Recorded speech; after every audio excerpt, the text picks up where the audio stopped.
Genetics is basically the study of DNA. Essentially, everything that we end up being is made up of protein and DNA. Genetics is the building blocks of life, and basically the traits that make us tall or short or left-handed or right-handed, male, female, those are all genetics. When we study genetics for medicine, we're looking to see what particular traits may exist in our body that can give physicians and treating individuals clues on what things we may be at risk for and what genetic traits might make us respond to different therapies. Genetics in medicine is a way to use the most fundamental element of our body to make decisions for treatment. Genetic testing relative to breast cancer or hereditary cancers is where we use the research that has identified numbers of genes that are associated with an increased risk of developing certain cancers, in particular breast cancer. And we have patients provide a sample of their DNA. That can be with a blood sample, or they can even spit into a cup. And we send that to a lab, and the lab looks at their DNA to see whether they inherited or whether they carry any of the known mutations that would put them at risk for certain cancers, or in this case, breast cancer. So cancer starts when one of our cells mutates, and it mutates into a different cell that has different characteristics, which allows it to then grow and be a threat to us. Genomics identifies which genes have changed compared to our normal genes, or in some cases, which genes are now being upregulated or downregulated that make the cell function differently. When you think about personalized medicine or personalized therapies and immunotherapy, they're not exactly the same thing, but they do work very much in tandem. The concept of personalized medicine, by identifying genetic features specific to the patient and genomic features specific to the cancer, have identified certain cancers that are more likely to benefit from immunotherapy. And so immunotherapy is sort of its own class of treatment where a medication is helping the body's immune system to fight the cancer. So it's boosting whatever effect a medication is having by adding our immune system as another weapon, which is actually the most powerful weapon that exists within our body. All the drugs that you could give someone pale in comparison that if your immune system identifies a cell and says, I'm going after that cell and I'm taking it out. No medication will ever match that in regards to its effectiveness. And so the concept becomes immunotherapy to help boost the body's immune system or wake it up and help it recognize to fight a particular target is used in conjunction with other therapies or chemotherapies to fight patients, typically ones who have metastatic cancer or high risk of metastasis. PARP inhibitors are a class of drugs that deal with medications that can block the ability for cancer DNA to repair itself. When you're treating someone with a PARP inhibitor, you're basically giving them a drug that has the intent to limit the ability of a cancer cell from repairing its DNA. Why that's important is when cancers are treated, the concept is that they're growing very fast, faster than normal cells. And the analogy I like to explain is if you're riding a bicycle down the street as fast as you can, and someone throws a stick out into your spokes, you're gonna crash, because you're moving so fast you can't do anything about it. Therapies like chemotherapy and radiation come in at a time when cancer cells are doing that in an attempt to disrupt their DNA, which makes them so effective. But if you have a cancer that might have the ability to repair that damage, then a medication specifically like a PARP inhibitor may limit that so that the therapy that's being given with its intent actually has that effect and the cancer is less likely to recur. PARP inhibitors relative to breast cancer and ovarian cancers are very unique in that recently women who are shown to be carriers of a BRCA mutation, BRCA1 or 2, that has become an indication for PARP inhibitor therapy. Those patients are very unique in that in addition to other treatments for women who have breast or ovarian cancer, if they are tested positive for a BRCA mutation, then their treating oncologist would be aware to consider PARP inhibitor therapy for them. Any time there's a question about someone's personal or family history when it comes to cancer, there should be a clinician, doctor, PA, nurse practitioner, genetic counselor who is able to talk to that patient, who is very aware themselves, of what cancers would be appropriate for genetic testing. And they should be able to explain very carefully whether there's an indication for it or not. No one with a personal or family history of cancer should not at some point ask their care team whether genetic testing would be appropriate for them.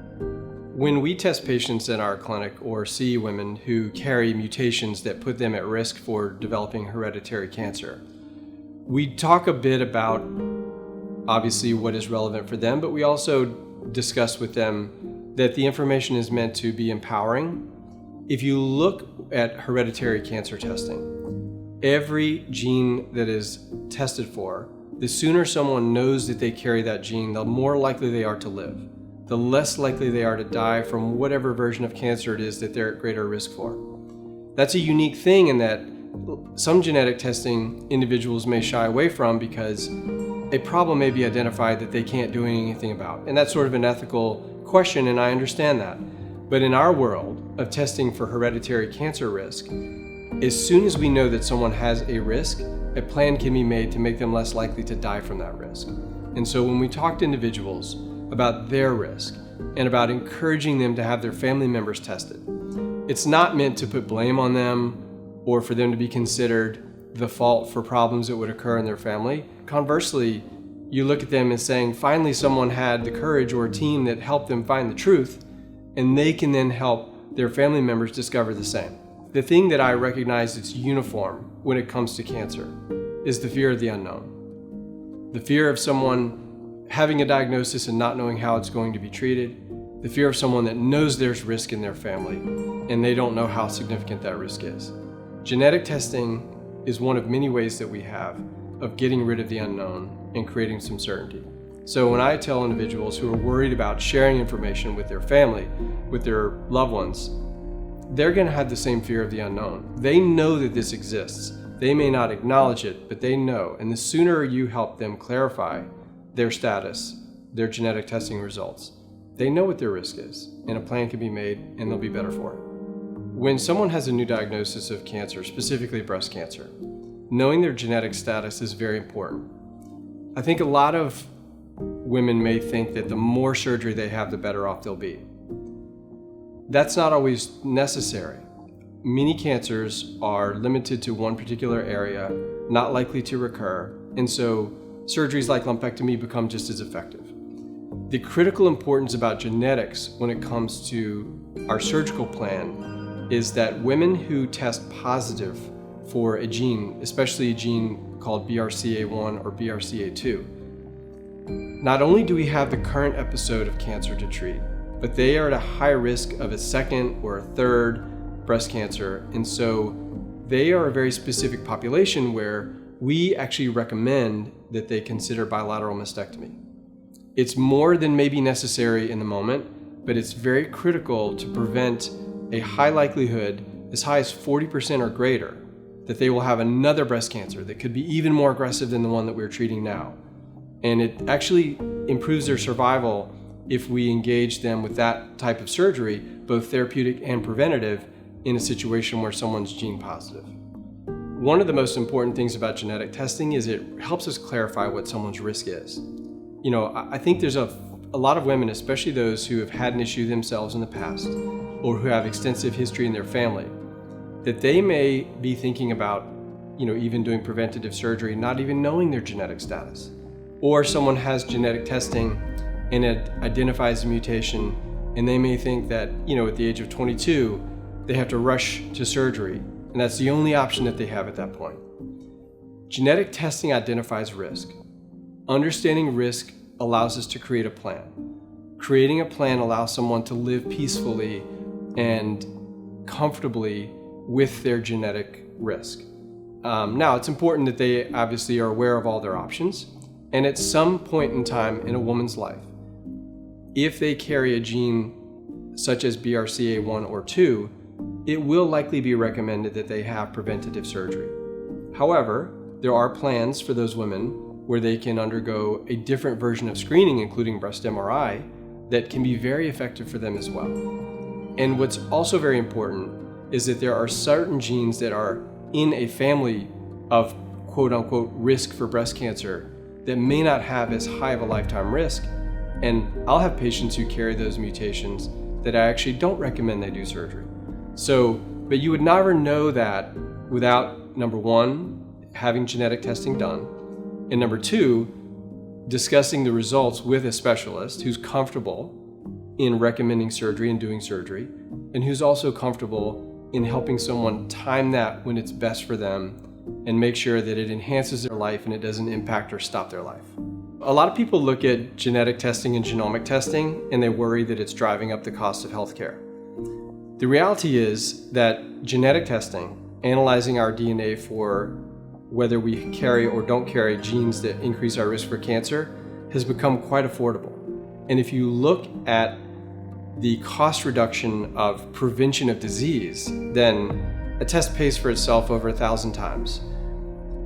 Any patient who is appropriate for genetic testing, based upon the affordability and the availability of funds and support for that information, now has access to it in the US. It's a great time for us to be that we know that information that used to be considered insurmountable in regards to cost can now be offered to anyone who meets the criteria. When it comes to genomic testing, this is a scenario where someone has an active cancer diagnosis. And again, it's another test that they're worried is going to, raise the cost of medicine. What I've seen in my practice is genomic testing generally reduces the number of women who end up being recommended to have chemotherapy by about 25%. So one test, which may cost thousands of dollars, can save almost a fourth of women from having to go through treatment that typically will cost over $100,000. Not to mention the side effects, the impact, etc. So it's amazing for us to have access to genomics and genetics in regards to testing, not just because of the information they give us, they're actually driving down the cost of healthcare. And it's a great concept where companies used to be afraid to let patients have this information because of the cost.